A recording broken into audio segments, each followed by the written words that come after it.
الحمدللہ رب العالمین والصلاة والسلام علی خاتم النبیین اما بعد فاعوذ باللہ من الشیطان الرجیم بسم اللہ الرحمن الرحیم الصلاة والسلام علیک یا رسول اللہ وعلی آلک واصحابک یا حبیب اللہ الصلاة والسلام علیک یا نبی اللہ وعلی آلک واصحابک یا نور اللہ۔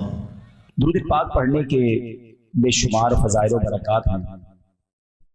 اسلام کے پہلے خلیفہ حضرت ابو بکر صدیق رضی اللہ تعالی عنہ فرماتے ہیں، حضور اکرم نور مجسم صلی اللہ تعالی علیہ وسلم پر درود پڑھنا پانی سے آگ کو بجھانے سے بھی زیادہ تیزی سے گناہوں کو مٹانے والا ہے، اور آپ علیہ الصلوۃ والسلام پر سلام بھیجنا غلام آزاد کرنے سے افضل ہے۔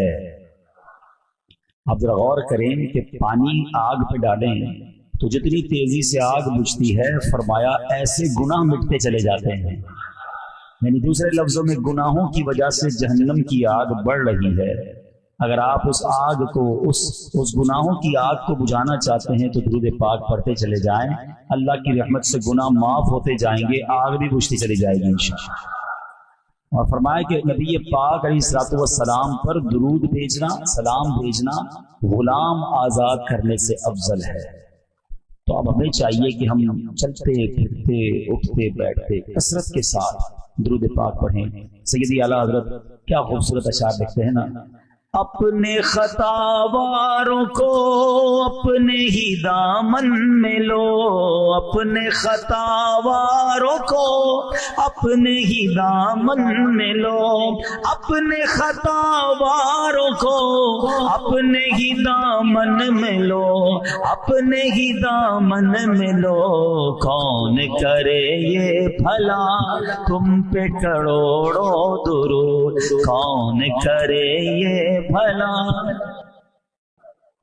کوئی غلطی کرنے والے، مسٹیک کرنے والے، نہ ماننے والوں کو دامن میں چھپاتا ہے، ہماری کوئی بات نہ مانے ہم دور کر دیتے ہیں، یار یہ تو بات ہی نہیں مانتا، ایک بار سمجھایا، دو بار سمجھایا، بلکہ ماں باپ بچے کو گھر سے نکال دیتے ہیں، مگر آقا وہ ہیں کہ خطا بھی انہی کی دربار میں کرتے ہیں، اور جب آقا کے پاس جاتے ہیں تو نبی پاک دامن میں بھی چھپا لیتے ہیں۔ اپنے خطاواروں کو اپنے ہی دامن میں لو، اپنے خطاواروں کو اپنے ہی دامن میں لو، اپنے خطاواروں کو اپنے ہی دامن میں لو، اپنے ہی دامن میں لو، کون کرے یہ بھلا تم پہ کروڑوں درود، کون کرے یہ۔ بندہ جس کا جرم کرتا ہے نا اس سے دور بھاگتا ہے، حکومت کا جرم کرے تو حکومت والوں اور پولیس والوں سے چھپتا ہے، مگر میرے آقا وہ ہے کہ بندہ جرم تو انہی کی کر رہا ہے، نافرمانی انہی کی کر رہا ہے، مگر جا کے چھپتا بھی انہی کے دامن میں ہے، اور آقا دامن میں چھپا بھی لیتے ہیں، دور نہیں کر دیتے کہ تم نے میری جرم کی ہے، میری خطا کی، میرے پاس کیوں آئے ہو۔ ہیں دنیا میں لوگ چور سے، ڈاکو جو ہوتا ہے چور ہوتا ہے، مجرم ہوتا ہے، پولیس سے چھپتا ہے، آقا کی شان یہ ہے کہ خطاوار بھی ان کے، مجرم بھی ان کے، اور جا کے چھپتے بھی انہی کے دامن میں ہیں۔ اعلیٰ حضرت کہتے ہیں کر کے تمہارے گناہ مانگے تمہاری پناہ، کر کے تمہارے گناہ مانگے تمہاری پناہ، کر کے تمہارے گناہ مانگے تمہاری پناہ، مانگے تمہاری پناہ، تم کہو دامن میں آ تم پہ کروڑوں درود، تم کہو دام۔ تو اب نیت کر لیں انشاءاللہ کثرت کے ساتھ درود پاک پڑھیں گے انشاءاللہ۔ آئیے مل کر محبت کے ساتھ با آواز بلند درود پاک پڑھ لیں، صلو علی الحبیب صلی اللہ تعالی علی محمد صلی اللہ علیہ وسلم۔ مسلمانوں کے پہلے خلیفہ امیر المومنین حضرت ابو بکر صدیق رضی اللہ تعالیٰ کمال کی ہستی ہیں، کمال کی شخصیت ہیں، ایسی ہستی ہیں کہ جب بھی ان کا نام لیتے ہیں تو ایمان تازہ ہو جاتا ہے۔ ایک بڑا ہی کمال کا واقعہ آپ کے ایمان لانے کے حوالے سے، بہت سارے واقعات ملتے ہیں، مختلف واقعات ملتے ہیں، آپ کے ایمان لانے کا واقعہ بڑا نرالا ہے۔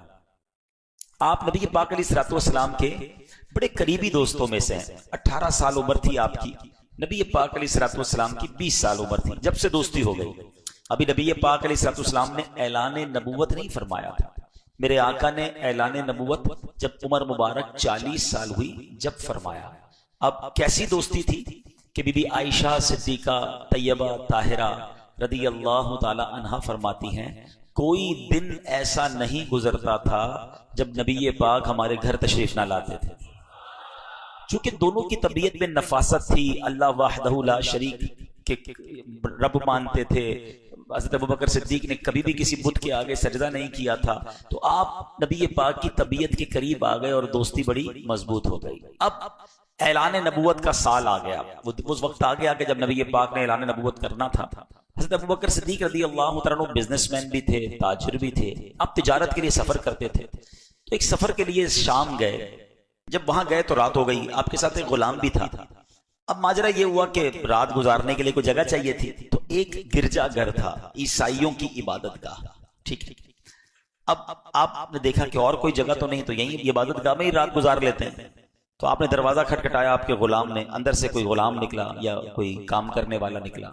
کہا کہ میرے ساتھ میرے آقا ہیں اور ہمیں رات یہاں گزارنی ہے، سرد رات ہے، اندھیری رات ہے.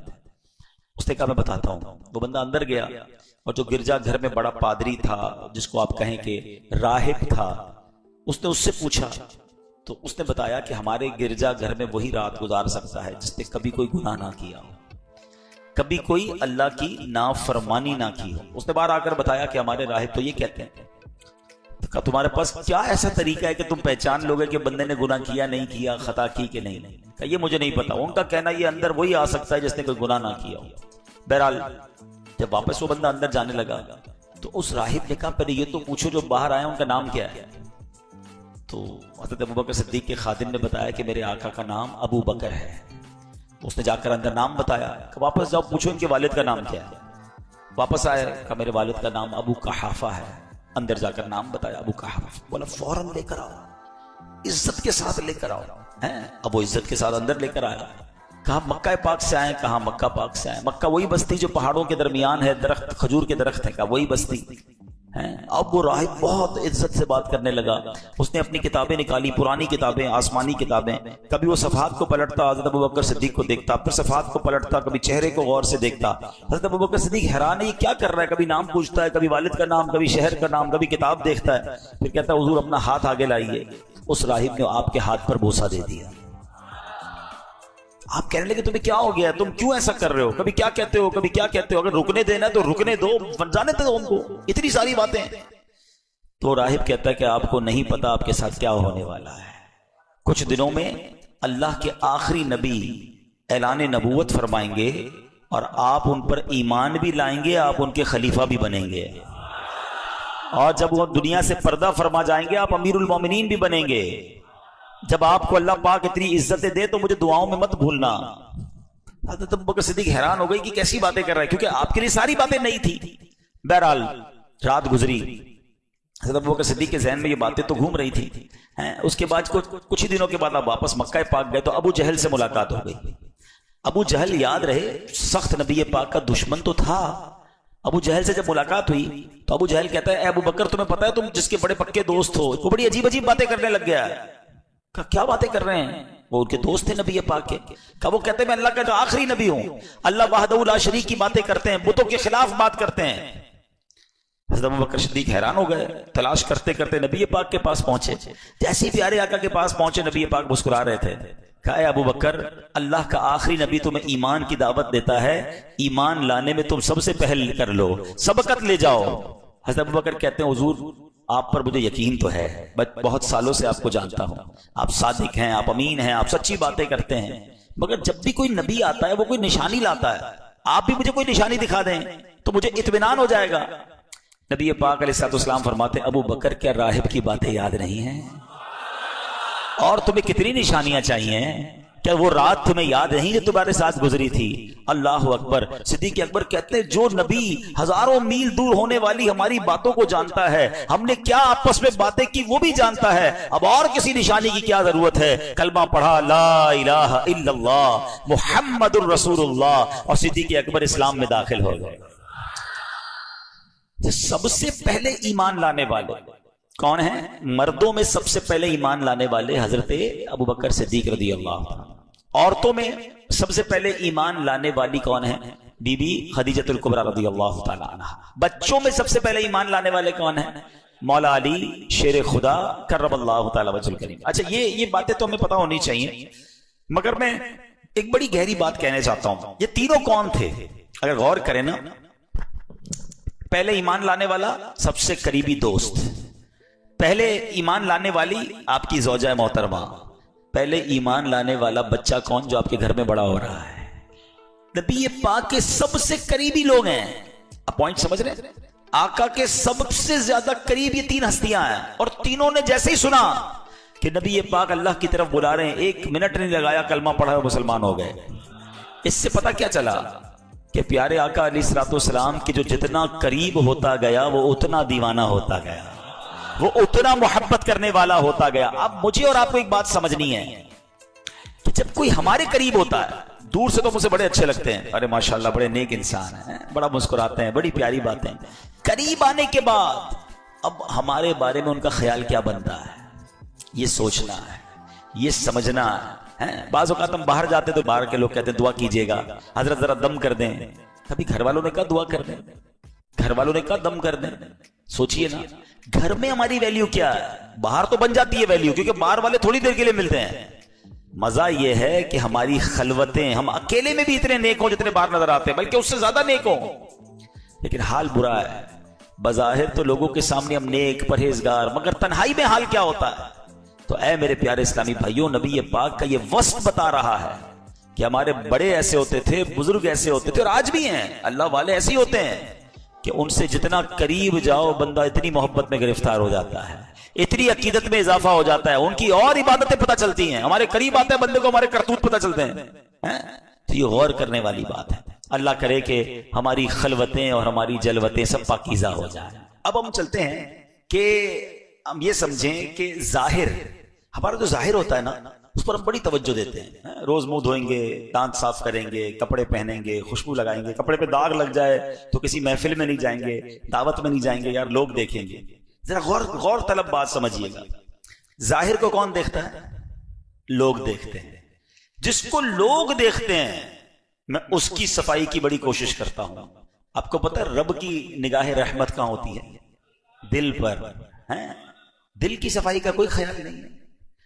اللہ دل دیکھ رہا ہے، دل چاہے کتنا ہی گندا، کتنا ہی میلا، کتنا ہی بدبودار ہے، اس کی کوئی ٹینشن نہیں، ظاہر صاف کرنا ہے۔ آپ دیکھیں نبی پاک کی دعاؤں میں بھی ایک میسج ہوتا ہے۔ ہاں، وہ میسج کیا ہے؟ ہم آئینہ دیکھنے کی دعا یاد ہے کسی کو؟ اللہم حسنت خلقی، اللہ تو نے میرا چہرہ اچھا بنا دیا، تیری مہربانی، فحسن خلوقی، اللہ اخلاق بھی اچھا کر دے۔ مزہ اس میں، چہرہ اچھا ہونا واقعی نعمت ہے، مگر اس سے بڑی نعمت یہ کہ بندے کا دل بھی اچھا ہو جائے، بندہ اللہ کی بارگاہ میں بھی مقبول ہو جائے۔ تو ہمیں یہ سوچنا ہے کہ ہم باطن کی صفائی، اندر ہمارا صاف ہو، دل اجیالہ ہو، گناہوں بھرا نہ ہو، اس کی فکر کرنی چاہیے۔ احادیث میں مضمون ملتا ہے کہ اللہ کریم تمہارے مالوں اور تمہارے چہروں پر نظر نہیں فرماتا، اللہ تمہارے دلوں پر نظر فرماتا ہے۔ قلوبکم، اللہ تمہارے دلوں پر نظر فرماتا ہے۔ اللہ کرے کہ ہم ہمارے اپنے دلوں کو صاف کرنے والے